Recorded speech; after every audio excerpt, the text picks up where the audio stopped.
Assalamualaikum warahmatullahi wabarakatuh. Mohon izin Pak, mohon izin memperkenalkan diri. Nama Femas Merdeka Pramuji, NPT 11220080, kelas Meteorologi 4B. Mohon izin untuk mengerjakan UTS mata kuliah Meteorologi Tropis. Untuk nomor pertama, kondisi ENSO. Berdasarkan informasi dari situs web BOM Australia, kondisi ENSO saat ini dalam status netral atau dalam fase netral. Terdapat indikasi awal yang menandakan kemungkinan akan terbentuknya fenomena La Nina pada akhir tahun 2024. Sementara itu, fase netral ENSO diperkirakan akan bertahan sampai setidaknya bulan Juli 2024. Pada fase netral, angin pasat berhembus dari timur ke barat. Selama fase netral, suhu muka laut di barat Pasifik lebih hangat daripada Pasifik bagian timur. Dalam kondisi ENSO netral menyebabkan sedikitnya perubahan terhadap normal cuaca di Indonesia, dan dengan kondisi laut dan atmosfer di sekitaran Indonesia yang mendekati normal, cuaca juga akan mengikuti normal tanpa adanya penyimpangan ekstrim. Variabilitas lainnya akan lebih dominan saat ENSO netral. Untuk yang kedua adalah IOD atau Indian Ocean Dipole yang saat ini dalam kondisi atau dalam fase netral. Indeks IOD pada bulan Maret dan April menunjukkan kemungkinan berkembangnya tren IOD positif. Namun, pengamatan terbaru menunjukkan potensi perkembangan IOD positif dalam kondisi stall atau terhenti. Menurut Bureau of Meteorology Australia, peristiwa IOD positif ya, dianggap sedang berlangsung setelah indeks IOD dapat dipertahankan di atas plus 0,4 derajat Celcius selama sekitar 8 minggu. Sebelumnya, indeks IOD mencapai ambang batas IOD positif yaitu di atas 0,4 derajat Celcius selama 7 minggu berturut-turut. Namun, dalam 2 minggu terakhir, indeks IOD kembali ke ambang netral. Indeks IOD membuat suhu di wilayah tropis Samudra Hindia mendekati normal, sehingga menyebabkan sedikitnya perubahan cuaca di Indonesia. Selama fase IOD netral, pola cuaca di Indonesia cenderung lebih dipengaruhi oleh faktor-faktor variabilitas cuaca lainnya. Untuk yang berikutnya adalah equatorial wave. Yang pertama adalah Kelvin wave. Gelombang khatulistiwa atau equatorial wave merupakan sebuah gelombang yang terjadi dan terperangkap di khatulistiwa. Untuk yang pertama yaitu Kelvin wave. Kelvin wave adalah gelombang ekuator yang merambat dari barat ke timur atau yang berpropagasi ke arah timur. Gelombang Kelvin wave hangat lembab memiliki periode 6 sampai dengan 7 hari dan kecepatan fase 12 sampai dengan 25 meter per second. Sedangkan gelombang Kelvin kering dingin high di stratosfer bawah memiliki kecepatan fase 30 sampai dengan 60 meter per second. Gelombang ini terletak di antara 10 lintang utara dan 10 lintang selatan. Untuk yang kedua adalah ada Rossby wave. Rossby wave adalah gelombang ekuatorial yang muncul secara berpasangan dan berpropagasi ke arah barat di sekitar daerah ekuator. Tidak seperti gelombang Kelvin, gelombang Rossby memiliki komponen rotasional utara selatan yang dapat diidentifikasi melalui angin meridional karena pengaruh efek Coriolis. Gelombang Rossby khatulistiwa dapat diidentifikasi melalui analisis angin tropis pada ketinggian 850 hektopascal. Gelombang Rossby memiliki umur berkisar dari beberapa hari hingga minggu. Gelombang Rossby bergerak ke arah barat dengan kecepatan sekitar 10 sampai dengan 20 meter per second untuk gelombang Rossby kering dan 5 sampai 7 meter per second untuk gelombang Rossby hangat lembab yang berpasangan. Untuk yang ketiga ialah gelombang mixed Rossby gravity wave. Rossby gravity wave menggabungkan karakteristik dari gelombang Rossby dan gelombang gravitasi. Gelombang ini biasa terdiri dari pasangan tekanan tinggi dan tekanan rendah. Gelombang Rossby gravity (MRG) memiliki skala longitudinal 1000 sampai dengan 4000 km. Mixed Rossby wave memiliki rentang periode 4 sampai dengan 5 hari dan bergerak dengan kecepatan sekitar 8 sampai dengan 10 meter per second dengan arah propagasi menuju ke arah barat. Untuk soal nomor 3 yaitu adalah global wind circulation. Global wind circulation adalah pola pergerakan udara di atmosfer bumi. Sirkulasi angin terbentuk karena adanya differential heating antara khatulistiwa dan kutub serta efek Coriolis rotasi bumi. Terbagi menjadi 3 pasang sel. Dari yang terdekat dengan ekuator ada sel Hadley, sel Ferrel, dan sel polar.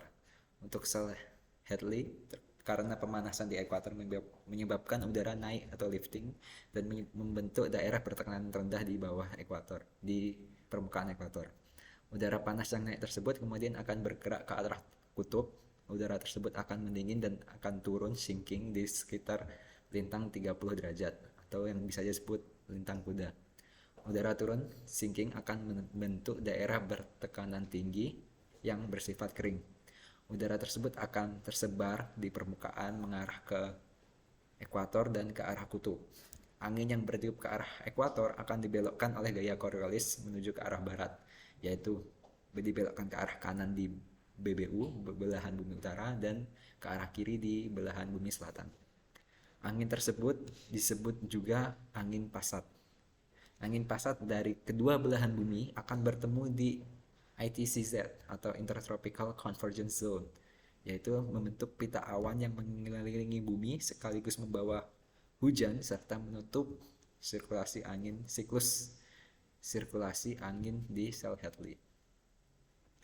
Yang kedua adalah sel Ferrel, sel yang berada di antara lintang 30 derajat dan lintang 60 derajat. Sel Ferrel terbentuk karena interaksi dari sel Hadley dan sel polar. Angin permukaan pada sel Ferrel dibelokkan ke arah timur oleh gaya Coriolis.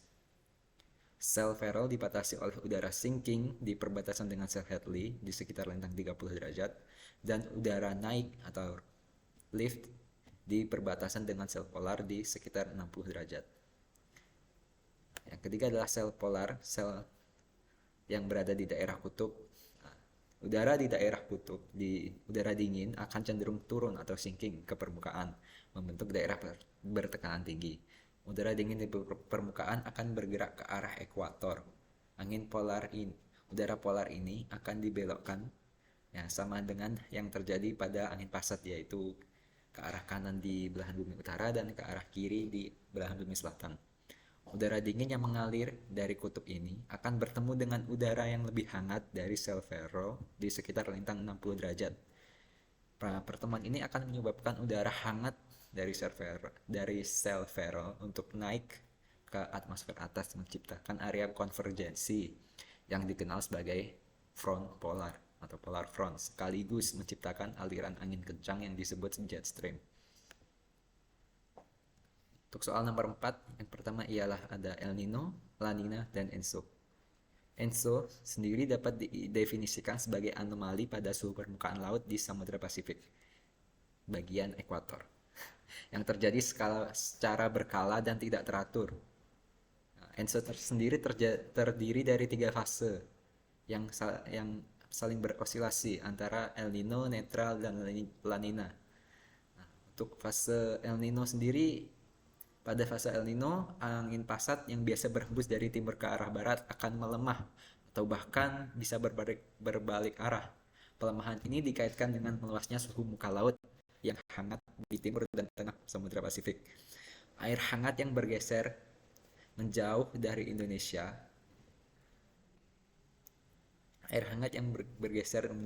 Indonesia akan menyebabkan penguapan awan dan hujan pun akan ikut bergeser menjauh dari Indonesia. Hal ini akan meningkatkan resiko kekeringan yang dialami Indonesia. Fase berikutnya ialah ada fase La Nina, di mana saat fase El Nina, hembusan angin pasat dari Pasifik Timur ke arah barat di sepanjang ekuator menjadi lebih kuat dari biasanya. Peristiwa menguatnya angin pasat yang mendorong massa air laut ke arah barat, maka di Pasifik Timur suhu muka laut akan jadi lebih dingin bagi Indonesia. Hal ini berarti risiko banjir yang lebih tinggi dengan suhu udara yang lebih rendah di siang hari dan lebih banyak badai tropis karena kolam air panasnya lebih masuk ke perairan Indonesia. Untuk yang berikutnya ialah ada MJO atau Madden-Julian Oscillation.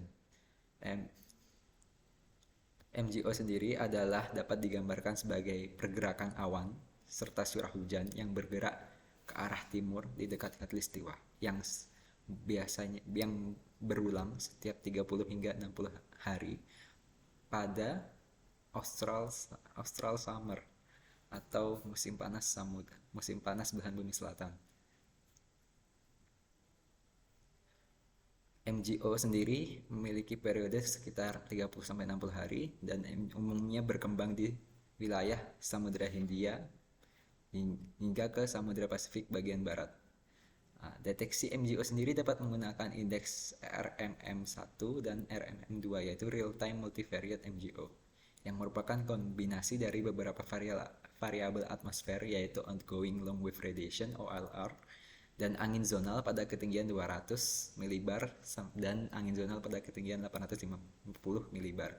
MJO dibagi menjadi 8 fase, di mana fase di Indonesia terdapat pada fase 3, yaitu untuk Indonesia Barat, fase 4 untuk Indonesia Tengah, dan fase 5 untuk Indonesia bagian timur.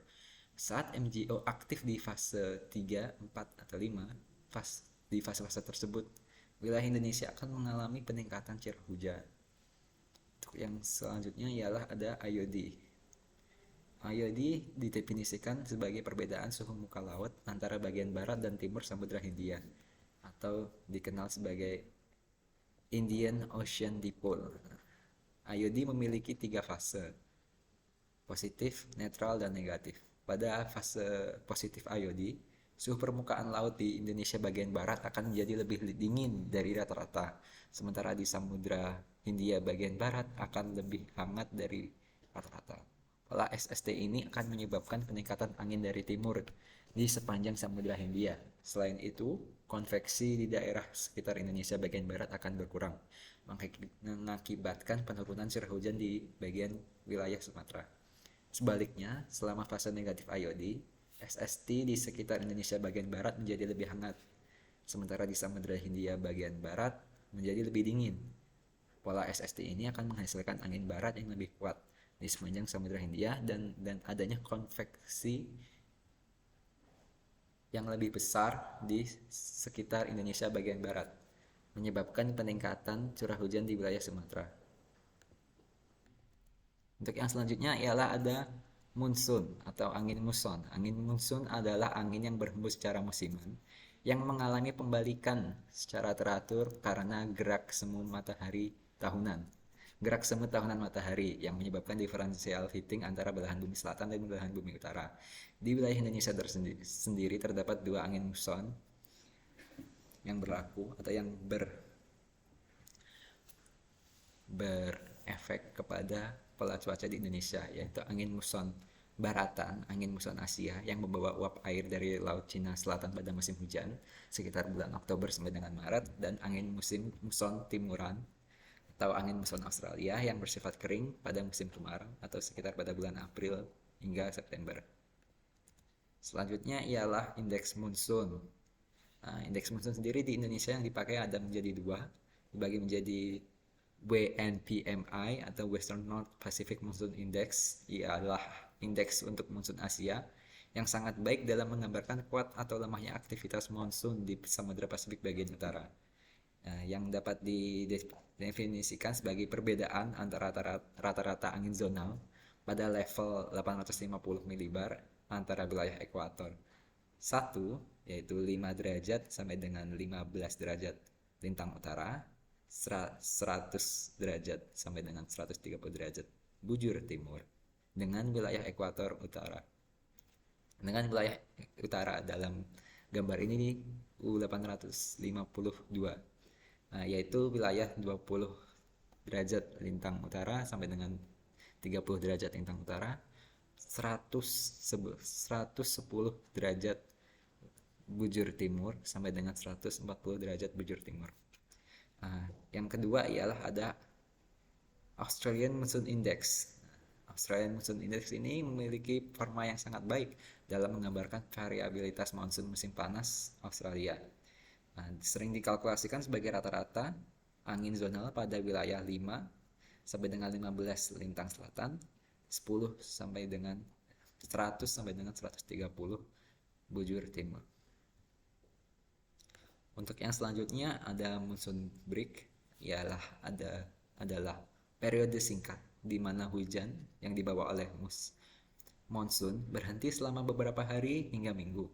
Fenomena yang umum terjadi di fenomena ini umumnya terjadi di subbenua India, namun dapat terjadi pula di wilayah lainnya. Pada saat monsoon break terjadi masa kering di mana curah hujan akan sangat sedikit atau bahkan tidak ada sama sekali. Yang selanjutnya ada Borneo Vortex, yaitu adalah sirkulasi tertutup berlawanan arah jarum jam pada medan angin 925 hektopascal milibar di wilayah 2,5 lintang selatan sampai dengan 7,5 lintang utara, 107,5 bujur timur sampai dengan 117,5 bujur timur di sekitar ekuator dekat Laut Cina Selatan. Selama kejadian dorongan angin, terjadi konveksi dalam yang berkaitan dengan terhambatnya angin lapisan bawah oleh medan topografi di bagian utara Pulau Borneo. Hal ini menyebabkan pergeseran pola konveksi ke hilir dari titik konvergensi pada 925 milibar. Pergeseran ini lebih kecil pada ketinggian 850 milibar karena hambatan angin yang lebih sedikit di ketinggian yang lebih tinggi. Borneo Vortex juga menjadi penggerak pertumbuhan konveksi dalam serta curah hujan lebat di Laut Cina Selatan dan bagian barat Kalimantan. Untuk yang selanjutnya ialah ada cold surge. Cold surge sendiri adalah kejadian cuaca di mana cuaca dingin akan bergerak secara cepat dan kuat dari wilayah bertekanan tinggi di Siberia dan Mongolia ke daerah lintang rendah di bagian ekuator, terutama di bagian tropis Asia Tenggara. Ini biasa terjadi selama musim dingin di belahan bumi utara atau saat muson Asia, terutamanya di wilayah Asia Timur dan wilayah Asia Tenggara. Meskipun angin cold surge biasanya bersifat kering, mereka mendapatkan kelembapan atau mendapatkan uap air saat melintasi perairan hangat di Laut Cina Selatan. Terjadi peningkatan transportasi kelembapan ke Khatulistiwa selama masukan cold surge dari utara. Ini mengakibatkan berkembangnya aktivitas konvektif dalam di wilayah Indonesia bagian barat terutama, di mana konvergensi kelembapan akan diperkuat. Untuk yang berikutnya ialah ada CENS atau Cross Equatorial Northerly Surge, adalah sebuah aliran angin permukaan yang kuat yang merupakan perpanjangan dari cold surge. Yaitu adalah angin cold surge yang menyeberang melewati ekuator. Cold surge sendiri mengangkut massa udara lapisan rendah dari lintang menengah ke Khatulistiwa dengan cukup efektif. Saat massa udara dingin dan kering dari cold surge bergerak ke lintang rendah, fluks panas dari permukaan akan melemahkan anomali yaitu udara dingin di cold surge, dan aliran tersebut mungkin saja akan kehilangan karakter dinginnya atau suhu dinginnya. Namun angin meridionalnya akan tetap kuat menjadi tanda jelas dari aliran tersebut. Faktor ini penting dalam pembentukan presipitasi di kontinen maritim, Kepulauan Indonesia maksudnya. Setelah aliran melintasi Khatulistiwa dengan mencapai Jawa, pola hujan yang memanjang secara zonal terbentuk di sekitar 5 lintang selatan sampai dengan 6 lintang selatan, 106 bujur timur sampai dengan 119 bujur timur. Angin dari barat laut yang persisten di dekat permukaan di sekitar Laut Jawa menciptakan zona konvergensi angin permukaan yang intensif dan angin vertikal secara kuat di sekitar Pulau Jawa yang membangun kondisi tidak stabil yang sangat diperlukan untuk konveksi terorganisir. Siklus harian curah hujan yang berat di Jawa Barat dipengaruhi oleh tabrakan antara cold surge yaitu CENS dengan angin darat pada malam hari. Siklus semi harian jadi lebih dominan dan curah hujan terlebat berkembang selama dini hari. Untuk yang terakhir ialah soal nomor 5, yaitu di mana ada MGO forecast. Di mana MGO forecast menunjukkan bagaimana perakiraan pergerakan dan perkembangan dari MGO dari tanggal 18 Mei ke depan hingga tanggal 17 Juni. Model yang dipakai ialah model akses S2 dengan member 30, sebanyak sejumlah 33. Pola MGO dalam beberapa minggu mendatang cenderung akan berfluktuasi di sekitar lingkaran di pusat grafik yang menunjukkan MGO sedang tidak aktif di wilayah manapun dengan menuju fase 8, 1, dan 2 pada bulan Mei. Hingga pada tanggal 2 Juni sampai dengan tanggal 17 Juni, pergerakan jalur rata-rata ensemble ke arah fase 2 menunjukkan bahwa aktivitas MGO mulai menjauhi dari lingkaran, mengindikasikan aktivitas MGO yang relatif akan aktif di wilayah fase 2 tersebut pada bulan Juni. Sekian untuk presentasi saya. Terima kasih Pak. Mohon izin untuk Assalamualaikum warahmatullahi wabarakatuh.